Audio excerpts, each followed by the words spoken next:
Hi guys, Steve here. Hi guys, Steve here. Got Leon with me. Hi guys. We've got another bat rep for you. It's been a while actually. I think we did the last game that I played. It was against you. I think it was the same for you. It's a bit of a different matchup this time though. So I have brought Nemo 3 with a bit of a different list because I finally got to try out the Storm Strider, which is very exciting. And Leon brought Butcher 3 with the list that you played before. Yeah. So we'll just get straight into it. So here's the scenario that we got. The pit 2. Set up the train with the scatter method, I think it was. So it looks like that. And you won the roll. So you decided to go first. First time in many games that I won the roll off and finally had the chance to go first. So I did, regardless of terrain. I didn't even look at the terrain before I made my decision. I was just too excited. Also, this is, at least for me, is official tournament practice because there's a tournament coming up in 2 weeks. Yep. It's going to be my first tournament, and considering I don't have the Harkovich models yet that I want to play, I'm probably going to bring this list as my main. And yeah, like you said, it's been a couple of weeks, so definitely good to at least get one game in before then to just to blow away the cobwebs a little bit. Yeah, exactly. And also super important is you've got a fully painted list. There it is in all its glory. Not only that, but your extra Juggernaut that was painted slightly different now matches the rest of the army. So yes. This is I think you've had a fully painted list before, but I think this time you've actually got it all matching in your color scheme. Yeah, it looks pretty good. So very excited. Yeah. And I'm going to get the +1 right on the tournament as well. So yeah, definitely. In case I do go up against some armies that are not completely painted. Quite likely. Yeah. So yeah, the list is as it always was the last couple of games. So Butcher 3 with his 2 dogs, with the battle group of Ruin, 2 Kodiaks, 2 Juggernauts, and a Devastator, and then a unit of Winter Guard with 3 Rocketeers and Joe. Yep, and like I said, I'm using a battle engine this time. I've got my Storm Strider. So it's Nemo 3 with Finch and the Squire. And then the rest of the battle group is Dynamo and a Firefly. And I've also got Stormclad in there because the final version of the list is going to have 2 Storm Striders. But I don't have the extra model, so I just swapped out the 18 points of Storm Strider and stuck in the Stormclad. I've also got Jake's in here with Thunderhead. Not 100% sure if Thunderhead's an ideal model. It's a little bit expensive. It does a lot of stuff, but it's pretty. It's 20 points, pretty pricey. But if I drop those points, if I played 74 points, for example, then I don't get my extra solos for free. So I'm essentially playing Thunderhead in order to play Thunderhead and Jake's for the same cost as playing just Thunderhead on his own. So yeah, he's on Jake's, which is important for the extra movement shenanigans and for the extra defense. It makes a big difference. I've got the Journeyman Warcaster with another Firefly, who in this game is being represented by a Hunter. So that's a proxy, but hopefully I'll be able to get that Firefly before the tournament happens. And I've got that Storm Strider in there. I've just got him a few days ago. So I just managed to get him built and sprayed, and hopefully by the time you see him next time, he'll have a little bit more paint on him. But he's my next project, so I want to get him looking nice along with everything else. So it's a pretty low model count, and it's the Storm Striders seem to be like absolutely perfect for Nemo because they love his feet, and they actually boost to hit rolls for the rest of the guys who are shooting with electric. Not boost. Just give him +2 to hit, which I think I forgot about, actually. Yeah, I didn't see you do that. But I don't think anyone got within 10 inches of the Storm Strider anyway. It didn't matter anyway. So that's the list, and because I lost the roll-off and I went second, I chose this side, and I specifically chose this side. I've got 2 places where I can potentially put Nemo on both of those hills, just to keep him a little bit safe in the first couple of rounds.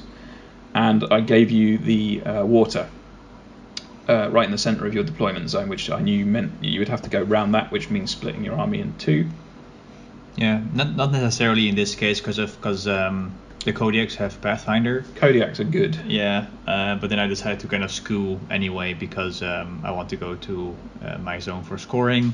That's why I did create a little gap there. Yeah. So because you skewed over to the right a little bit with your heavies, I deliberately skewed over to the left. Because with Steamroller 2017, you usually get this line of sight blocking terrain in the middle. It's usually a forest. And that's really interesting because it really forces some tactical decisions. And in this case, that meant that I skewed over to the left in order to avoid all of those heavies and Butcher coming straight at me. At least I would get a little bit of a chance to get some shots off. So it's quite an interesting matchup. I'm eager to find out if my Nemo 3 list can deal with that much Khador armor. And if it can, I think that's a good sign because it means I can definitely deal with everything. Yeah. So did you have any particular thoughts about the matchup before we started? Not really. Okay. It's a new list. Yeah, so you worried about it? Strider was new to me. Yeah. I'm definitely scared of Dynamo. Yeah. Rightly so with Nemo 3. He's nuts. Yeah. But yeah, I was curious to find out how much you could shoot. It seemed that the Storm Strider definitely could put a dent in my armor, so that was somewhat of a worry.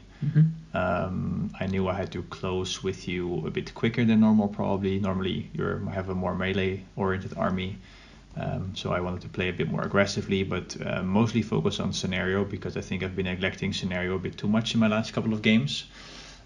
So I really wanted to make a big push towards scenario and at least see how it plays out if I prioritize that more over just killing more models. So it's also then why I scoot most of my jacks to that side. Again, Codex have Pathfinder. Ruin has a Boundless Charge which gives Pathfinder. Butcher and his dogs also have a way to charge through terrain, so I'm not really bothered by the forest in the middle there either. And I think between the Devastator and likely some backup from a Juggernaut on that flank, I can at least prevent you from scoring in the first couple of turns. I think that's a big factor in this matchup particularly, is you don't have any problem stopping me from scoring. Because you've got a lot of very mobile jacks, and they can just sort of move to wherever they need to be just to prevent me from scoring. So I didn't have this scenario too much in mind, although I did inform where I deployed, specifically the order of the models. So I wanted the Storm Strider to be able to shoot across into my zone, the one with my objective in the case that you were to put Butcher there on the other side of the forest, or one of your jacks, for example. So I wanted him to be able to, because he's got such a long range gun, he's got enough reach to deal a little bit with stuff over that side. And then obviously everything else is just heading over into your zone. So if you made the mistake of letting me get into your zone, then I'd be just sitting in there and playing keep away with all of your jacks, trying to slam them away and do all that kind of stuff. The only thing that worried me was your objective a bit, because of course on that side I don't have any shooting, so I would have to dedicate a jack for a round to take off your objective before I could start scoring. And if the pass games were any indication, I typically can't really miss any jacks for a round, because I really want to keep the pressure on as much as possible to give that kind of saturation effect. So that was a little bit of a worry, but yeah. Cool. Okay, so actually starting the game.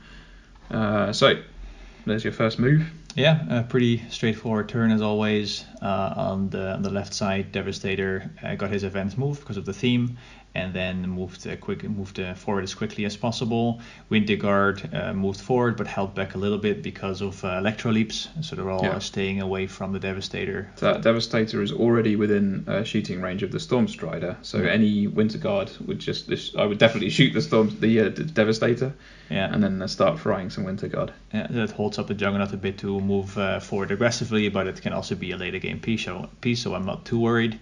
And then on the right side, everything ran forward, including the Kodiaks. I don't really see the need yet for any cloud walls. So just went maximum distance in combination with Energizer from Butcher later on, and that was it. So the big difference between this and the Harkovich list is that Butcher can't get the Kodiaks to move 3 inches, which means like outside of activation, which means when they pop smoke, they're always still in their smoke. Yeah. Which is kind of huge because that smoke just stops you from shooting, but the smoke only gives them defense 12.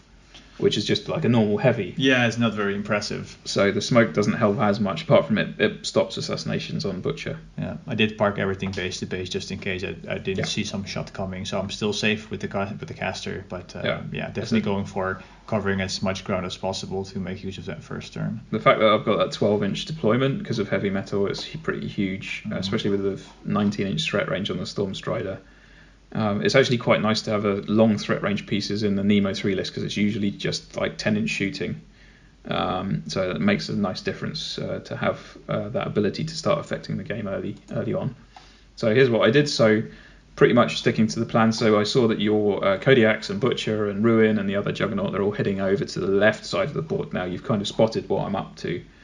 I've got Dynamo, he's up there at the forest, and the forest is blocking line of sight from all of those guys on the right hand side to Dynamo, so I know he can't be charged on his turn, and he's far enough away from your Juggernaut on the left hand side that he can't be charged as well, but he's poised to basically shoot anything that steps into the zone on the following turn.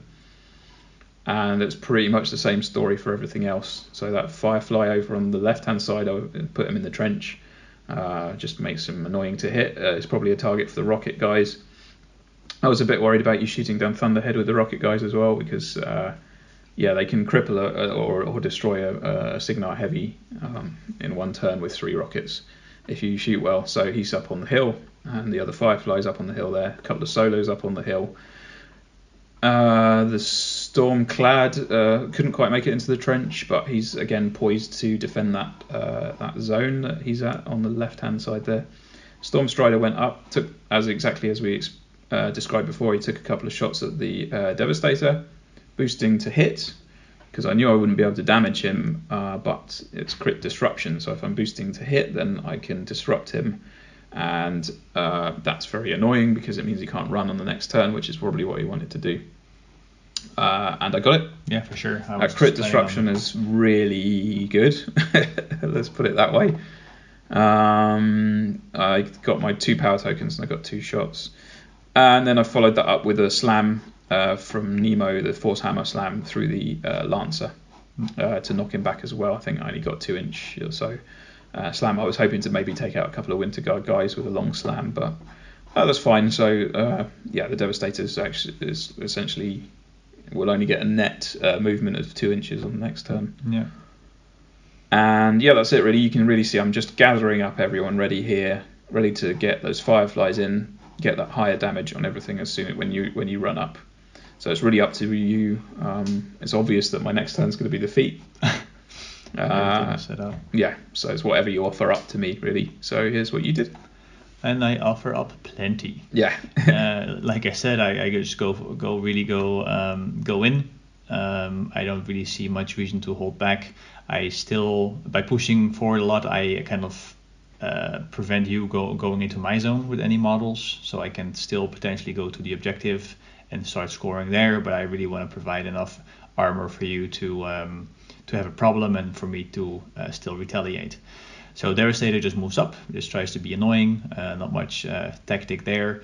Kodiaks 1 tramples forward, pops smoke, and then later in the turn energizes forward just to be in range of as much as possible.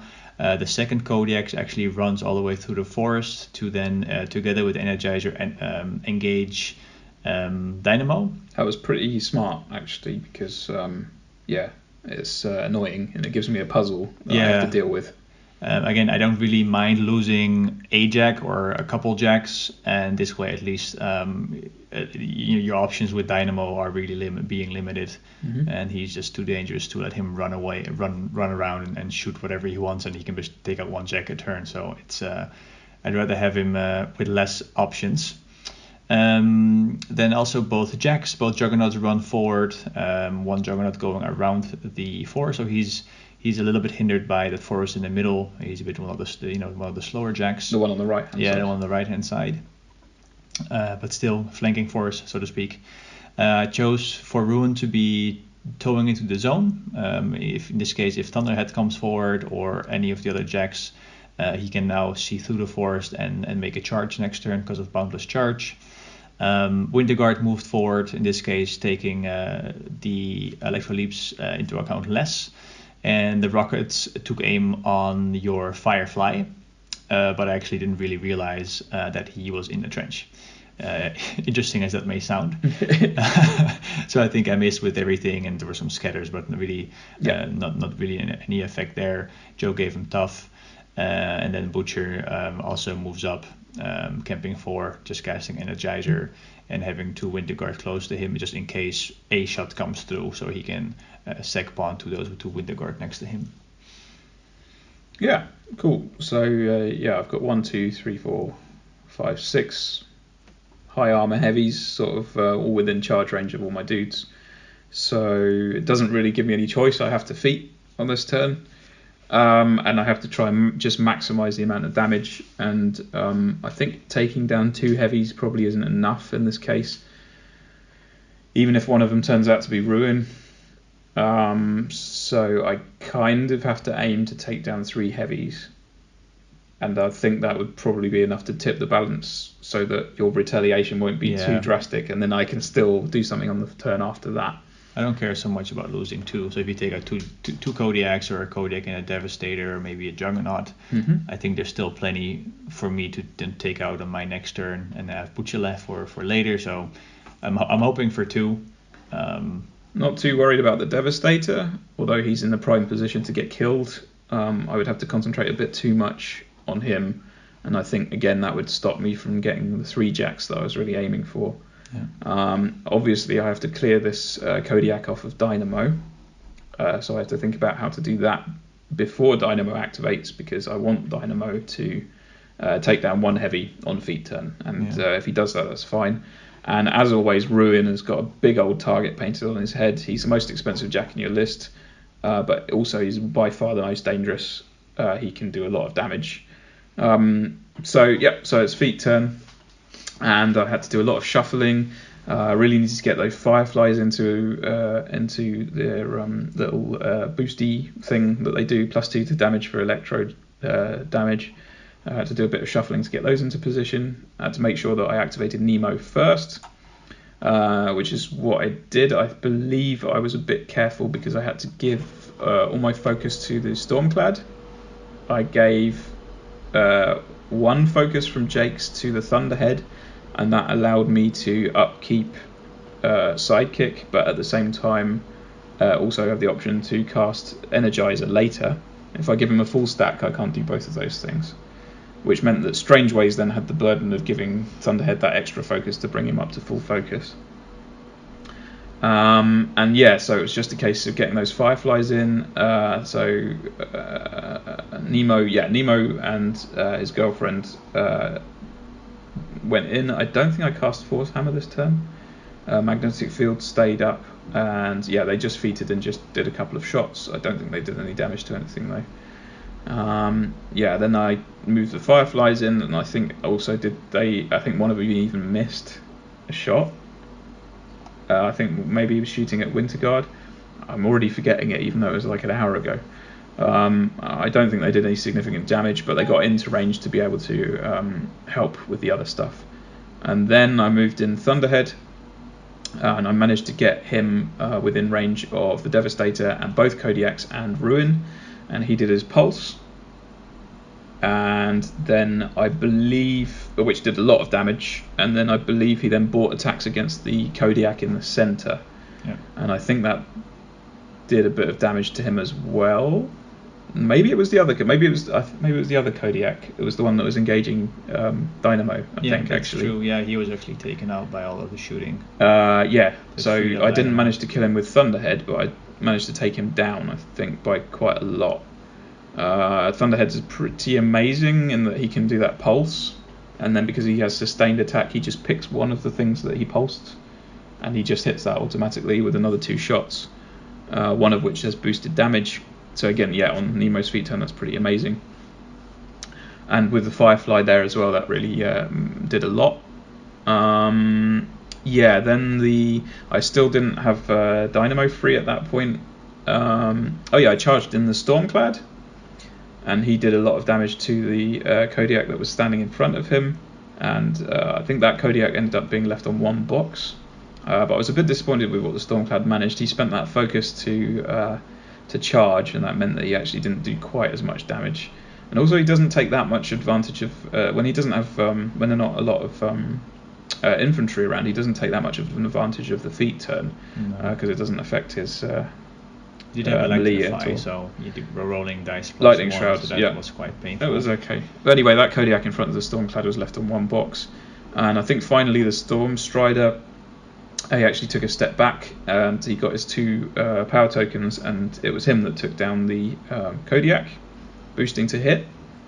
I think he disrupted him and then killed him anyway, and that freed up Dynamo, and then Dynamo just stepped around the forest. He still doesn't have line of sight for Butcher, doesn't have line of sight for that Juggernaut that's near him, but he was able to take down Ruin with a shot to spare, with that crazy damage boosting and with the extra dice on feet turn. So it was an okay feet turn. I felt like I missed out on a lot of damage, especially with the Fireflies. I probably could have played it a lot better, a lot more efficiently. But leaving that Kodiak on 1 box was effectively taking him out, takes his Cortex out. Yeah. And then I just had those 2 heavies that I took down that turn. So not ideal, but it was okay. Yeah. That was a long turn as well. Yeah, it was a long turn, and going into my next turn, I still feel pretty good. Most of the stuff that happened was fairly predictable or expected, except for Ruin. I didn't expect Ruin to go down. It went also really easily, 2 shots out of 4, and he was already gone.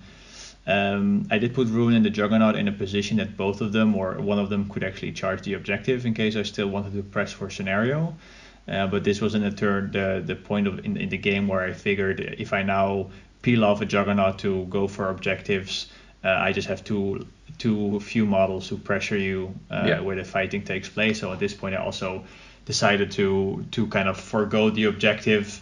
Models were being killed left and right, and we both felt that objective wasn't really going to play a part anymore, considering you need like these 5 points ahead. So that just wasn't really a very realistic win condition anymore.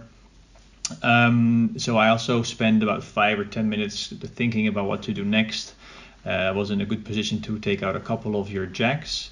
I'm not bothered at all by the Storm Strider the whole game. It just kind of did what I did. I knew I didn't have range to take it out, so I'm not focusing on that at all.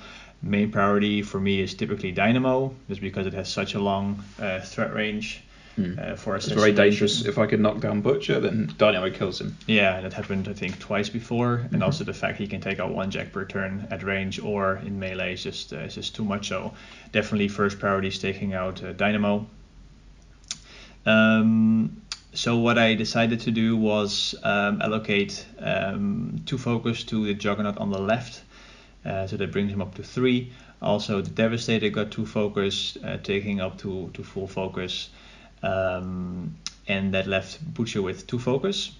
I activated Butcher first, I believe. You put Silence of Death on the Devastator. Yeah, didn't you? Exactly. Yeah. Sorry, you were going to say that. Yeah. So first Butcher moves to the forest, still out of line of sight of most models.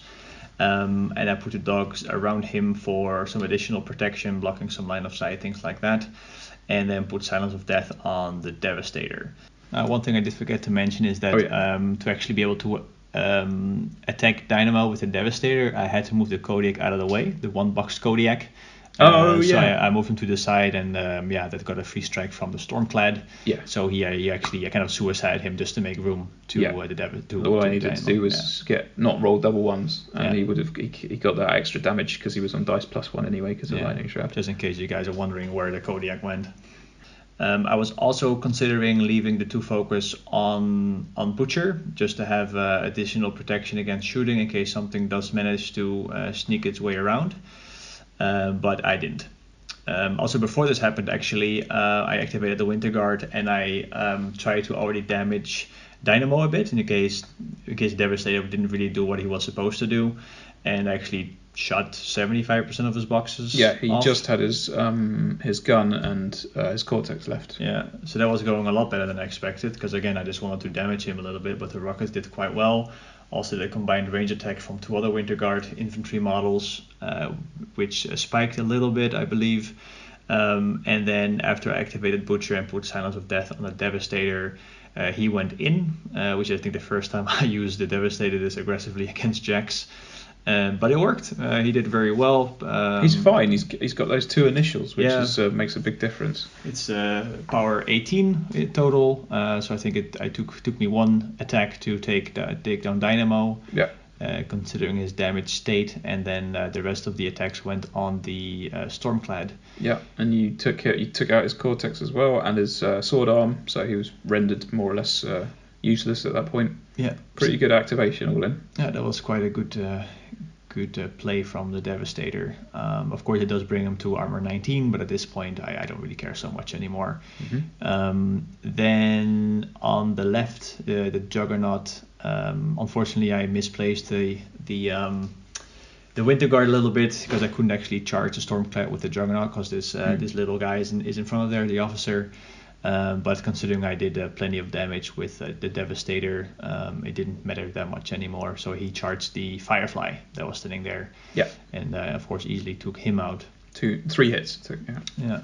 And then the Juggernaut on the right again could have gone for the objective, but I felt I needed more pressure in the center. So he ran through the forest. So now you can actually see through. He's a potential charge target for you to put some thoughts in. The only thing I wasn't too sure about in this turn was whether to feed with Butcher or not. Actually, a small mistake on my part here is me thinking that those 2 Winter Guard behind the Juggernaut on the right were screening Butcher. Of course, he's a slightly larger base, so that didn't actually work. My bad. So I was considering feeding or not because typically these assassinations are kind of like a gotcha moments, and who knows what can actually make it around because you do have a couple of movement effects and lots of shooting. However, I did feel now that I only have 2 Juggernauts left and a Devastator, that if I use my feat now, I don't have the necessary aggression with Butcher later on to use my feat. A bit more aggressive in that sense. So I felt that I really needed that extra power later in the game, and I didn't really see any guaranteed assassination coming in right now. So I decided not to feed.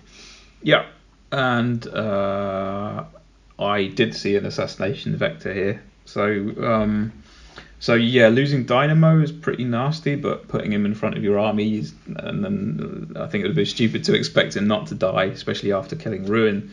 It was pretty nasty to lose the Cortex on the Stormclad because that would have helped me deal with the Devastator a little bit, maybe jam up that Juggernaut on the left. So my plan at this point is to try and get an assassination on Butcher with Thunderhead. So with Thunderhead, he's got this pulse, which is a 6-inch and doesn't need to roll to hit. So I don't need to worry too much about knocking Butcher down to try and assassinate him. And all of your guys are all grouped up nicely there, so they would all get the pulse as well. So this seemed like a good opportunity, but the main problem with that is this Devastator who's sitting there. He's got his arms are available, and if I go into his melee range with Thunderhead, which I would need to do to get line of sight on Butcher, then I can't do the pulse because I'm engaged. So he had to go, and he still had tons of boxes, and I actually didn't probably have enough armor cracking left on the table to kill him. So the only option I had left was then to use the Lancer to slam him. So that's what I did, is set up the Lancer in position to slam the Devastator nice and far back. Yeah, I used the Lancer, I slammed the Devastator backwards. And that put him out of the range of Thunderhead and the Firefly and the Stormclad, which allowed the Stormclad to take a step backwards and try and stand in the way of the Juggernaut on the left there, who might have been able to cause me some problems to all my solos who are grouped up nicely there. So the Stormclad maybe get repaired by Strangeways on the following turn, maybe not. I did the same trick again with the focus for Strangeways, so I upkept Sidekick to keep Thunderhead on defense 14, which is pretty good for an armor 19 Jack. Then I gave him one focus with Jake's, and that left her enough focus to then be able to still cast Energizer on him if required later, or actually before, in fact, in this case. And then the Slam and the Devastator, he's not here, he's not available to see anymore because he got killed later on. But I slammed him backwards, moved the Stormclad, moved in the Firefly, who actually charged the Devastator and did a little bit of damage on him. So I'm just trying to chip away that damage on that Devastator just to try and take him out of the situation at this point in the game. And also having the Firefly there so that if I get the Pulse off with Thunderhead, then I can get that extra 2 damage on all of those models when that Pulse happens. Then the Pulse, so I Energizer with Thunderhead, just get him a bit further up, and then he walked around the side of the Devastator and did his Pulse, which took out 3 Winter Guard guys, one of the dogs, really damaged one of the other dogs, and took a big chunk of health off of Butcher as well. Didn't really do too much to the Juggernaut, but maybe a little bit of damage. And then because the Pulse hit, I was able to buy attacks against Butcher, and I rolled quite well on one of the results, and pretty poorly on the second one. I think at one point I only did 2 damage. So I left him eventually after all of the boosting and things. I think I left him on 3 boxes. So that was it was fine. I was a bit disappointed that I didn't kill him, but leaving Butcher on 3 boxes means that you have to be much more careful with him, because he can die to much easier stuff. It probably wasn't really a guaranteed assassination either, right? Like if you do all the math. I think it was a pretty good chance. Yeah. Because it was quite a strong pulse, so it wasn't too much. He's got armor 18, isn't he? Mm-hmm. Yeah, so it was okay, and having the Firefly there makes a big difference. Yeah. So yeah, it kind of left me in. Oh, and the Stormstrider. Did he finish off the Devastator? I think so, because something finished off the Devastator. Something killed it. It was either the pulse from Thunderhead or it was the shots from the Devastator. Yeah, I think he disrupted him twice and did a bunch of damage, and then he was taken out. I kept on boosting those hit rolls and kept on disrupting your jacks. It's really nice. When I get 2 of those on the table, it's going to be so much fun. I think. Oh no, was it the Jenny Warcaster that finished him off with a hand cannon or something like that? Maybe the last 2 or so boxes, yeah. Something like that. Yeah, whatever. Anyway, what I'm left with is it's fine. You don't even need Nemo's 1 feat. Like, who needs Nemo 1 if you have 2 Stormstriders disrupting 4 jacks a turn? Oh, well, it's still nice to disrupt all of the jacks. It's still greedy. Living the dream. So it puts me in a position where I thought I was kind of close to winning, but now I've got 2 full health Juggernauts bearing down on me. We've got Butcher, who's still not he's not unscary, but you need to be a bit careful with him. So I was slightly worried that you might start going for scenario plays now at this point, and I was worried that I was going to lose Thunderhead because he's right there. So that's what you got left with. Yeah, so like you said, 3 health Butcher really means that I have to play him much more conservatively in any scenario. So I couldn't really see me doing the usual long distance charge to take out numerous decks at once, especially with a Stormstrider standing there. Even the solos at this point could just shoot down Butcher with a little bit of boosting here and there. Mm-hmm. So I still had two Juggernauts almost at full health. Still, in this case, 2 rockets in the back. One was field promoted away, if that's legal at all. I really thought that you could heal Warcasters with focus, but Steve seemed to recall that that's not possible. So just Warlocks. Which is unfortunate because I would have gladly spent a bunch of focus to make Butcher a bit less vulnerable. That would make the Nemos quite a lot better. Yeah. Damn it. So in this case, I gave 2 focus to each Juggernaut because I really wanted at least Thunderhead gone, if not Thunderhead and a little bit of that damaged Stormclad. So I had to do a bit of thinking because, of course, the Firefly is quite close to Butcher. So if I dedicate both Juggernauts to Thunderhead, you could just go around the corner, poke me to death. Yep. So that also had to be taken care of. I did get Vengeance because you killed a dog and damaged another. So in this case, I moved one of the dogs around the corner. and the Butcher followed him, moved up 2 inches to the side, which meant I could impending doom towards me through the forest. That Firefly is the one that's on the Journeyman Warcaster, so he's not affected by magnetic field, sorry. So he can be pushed around by Butcher, which is annoying. Yeah, so he was readily taken out by Butcher. I did have to spend my feet to do this, so I already used 4 focus for my Juggernauts. Then I spent Vengeance took me sideways. Then I feeded first before I started hitting you. That's right. Took me 3 attacks, so my initial and 2 bot attacks to take out the Firefly. Then I used 2 focus to Energizer back to where I started, just to take me further away from your battle line, and also from Thunderhead, in case he did live, leaving me on 2 focus when all was said and done.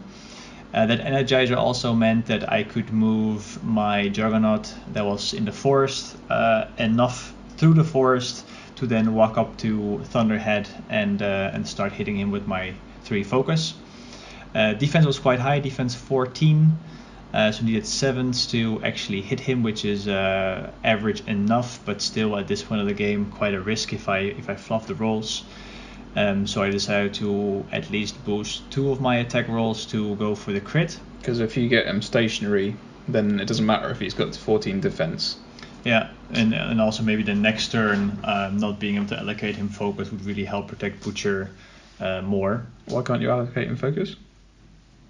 Oh, that's true, you could actually. It's not disruptive. Yeah, it would cost you a focus, but you have plenty of focus anyway. Mm-hmm. So I was trying to go for the stationary, but I missed. I didn't get any stationaries. I did hit him a little bit, maybe with 1 or 2 attacks. Mm-hmm. I didn't really feel that my rolls were very good. I think I had 6s and 5s for damage, even though it was dice +1. He was straight armor 19, so straight dice. Up, yeah. So I really 3 boxes left at the end, and that was his Cortex and movement. Yeah. That was a bit disappointed, so I did have to dedicate the second Juggernaut to help out the first one. Again, tried to fish for a crit with, I think, 2 of his attacks. Again, didn't get it. So in total 4 or 5 attacks. Fishing for a crit didn't happen. I think that's a little bit unlucky. And then contributed a little bit with damage as well. All in all, not a very good showing. I did really expect more here. And also didn't take out any of the boxes that were critical to what I really wanted to happen. Well, his gun, in fact, isn't tied to a system, so you have to kill him completely to turn his gun off. Yeah, the Cortex would have been nice, movement would have been nice, but no such luck. And then I did still have... movement wouldn't have made a difference in the end either, because it just stops you running or charging. Yeah, unless it was earlier, so I could actually hit him properly. Yeah. But I did still have some Winter Guard in the back, 2 rockets that needed, I think, a 9 to hit, quite a lot. They did get the aiming bonus, but then again, Thunderhead is in melee now, so I do have to pay that penalty. And then Joe again gives them +2. But I did manage to hit with 1 rocket, did a fair bit of damage. But again, like you just said, the Cortex wasn't taken out. It was it was pretty close actually. I think you got pretty unlucky in leaving him on 3 boxes, and one of those is the Cortex. I guess you got a bit unlucky there. Yeah, so all in all, I didn't really feel that I was in a very bad position if I had taken out Thunderhead, which I think was more likely to happen than not, or at least take the critical systems out with 2 Juggernauts, full focus, and 2 rockets. Mm-hmm. But it wasn't meant to be. Yep. I don't think I was even in repair range for Strange Ways at that point either. Yeah, so at this point I think I had something like 3 minutes left on my clock, or 5, something like that. So winning on scenario is probably out of the question. I don't think I've got enough armor cracking left to take down 2 Juggernauts without repairing the... I probably just can't do it. So I had to go for the assassination, really, pretty much. And I just went for the same trick again with Thunderhead. So both the Juggernauts are engaging. If I walk him out, then he's definitely dead. So I needed to knock down both of those Juggernauts. And again, this Lancer combination with Force Hammer is it's really good. I'm sort of starting to understand its potential, and being able to have access to a slam that I can aim, because usually a slam is just in a straight line. You just goes where it has to go. But being able to aim a slam, and also like for example, a Centurion says you're not allowed to slam power attack him when he's got his repulsor shield on, but it's not a power attack. So all of that stuff that switches off power attack slams doesn't switch off force hammer. So it's a very very useful spell. So I just did a speed turn. I distributed the focus, put full stack on Thunderhead, and then I got that Lancer in position to slam one of the Juggernauts into the other one, which knocks them both down. Didn't even bother to roll for the damage because I was running out of time. It's also really not something I even take into consideration. Yeah, it's just something nasty. that kind of comes along. If it happens, bad luck. But it's just one of those layers on top of layers where I'm not even really thinking about this at all. Yeah, I can understand that. At that point it's difficult to predict that kind of thing. Yeah, and then I just walked Thunderhead round, pulsed, and bought in fact the pulse on its own was enough to finish him off, wasn't it? Double sixes and a 5. I rolled like 17 damage, so even with his 2 focus you couldn't buy enough to bring him down, and then I still had the chance to buy another 2 attacks, so it was a bit of an overkill really. But yeah, I think I was lucky that I had the stuff left to make that opportunity. And I think in this game I learned that defense 14 on a defense 12 Jax is really good. Yeah. Especially against mat 7 specifically. So against Ruin, who's mat 8, it probably wouldn't have made that much difference. But against mat 7, you need 7s to hit, and then you are just sort of at the point where if you miss, it's not that unlikely, and you're kind of deciding whether to spend focus on hitting in the first place. And that reduces the number of attacks, and then therefore makes it much more survivable. You really, even with 3 focus, you really reduce your damage output drastically if you have to boost that attack roll. And then that it's pulse, not fun with Juggernauts. That pulse on feet turn is crazy, and Storm Striders are fantastic with Nemo 3. They're fantastic anyway, but Nemo 3 they're just perfect for him. And that thing we said it right at the beginning about forgetting to use the bonus from the Storm Strider, it was anything within any target within 10 inches of a Storm Strider, electro damage gets +2 to hit. So it's for hitting and melee and stuff like that. So I probably could have used that actually to guarantee taking down that Kodiak, for example, earlier in the game. But yeah, so that was that. So it was an assassination. I took a special picture of Thunderhead punching Butcher in the stomach. It's not realistic. He didn't doing, get punched in the stomach at all. No, he got pulsed. But I like the picture anyway. It was how many turns? 5 or 6 turns? It was actually quite a long game. It was the end of turn 4, in fact. Oh, okay. Yeah. It just felt a lot longer then. Yeah, it did. It was quite a long game. I was almost on my clock. You had about 10 minutes left, I think. So it must have been about an hour and 3/4. So yeah, quite a long game. I think with a bit more experience, I'll be able to play this game a lot quicker. It's just learning, on feet turn, you have to get Nemo activated first. So if you feel like you're going to be feating on the next turn, you have to make sure he's in position on that turn that he can activate first. He doesn't get jammed in by any of his stuff and stuff like that. I like the list. I'm looking forward to playing it with 2 Stormstriders because I think it's just better than with the Stormclad. He's not bad, Stormclad, but I think he's much better with things that make him better in melee. So like Nemo 1, for example, he would be better, or Maddox, for example. It might even be a little bit easier to play against for me because, like I said, I don't really pay too much attention to the Storm Striders. They're just too far away, and it gives me one less melee jack to worry about. So it's true. Can focus a bit more on. We'll see how it goes because I could potentially disrupt 4 jacks per turn with 2 Striders, so it's a good anti-jack list. Then again, I had 4 or 5 attacks where I was fishing for a crit. I got 0. So 4 shots, you shouldn't be disrupting 4 jacks. No, that's true. Okay, well, we've been talking for ages, so I think that's a good place to stop. Well, good game though. Definitely, yeah, it was good. A game, one of the games in a long time for me where I felt I was still in control of the game, not necessarily winning, but at least in control for about 3 turns, instead of really feeling from turn 1 or 2 onwards like, oh, what the fuck is going on with the list? What's happening to me? So it was a good game, definitely very tense. And it's nice to know that Nemo can deal with a lot of armor as well, because I think like if you can deal with armor with shooting, then that's quite a good position to be in, especially with Cygnar with all the electroleaps. The infantry is not really a problem. And that Thunderhead Pulse is good. I would definitely prefer Harkovich also against this list. In this matchup, because Butcher, and that's exactly the reason why I want to move away from Butcher. He just doesn't do much for the list, and having armor 23 in that second or third crucial turn it would be much better. So definitely looking forward to using Harkovich in these scenarios. I think it would really help a lot. And we've got this tournament coming up, so if it's only 3 games instead of 4, so I might try and take some photos. Thank God it's only 3. There's plenty. Maybe do bat reps for those, maybe not. I quite enjoy not doing bat reps for tournaments because it just lets you relax a little bit more in between. So cool. Anyway, we'll stop there and we'll see you on the next one.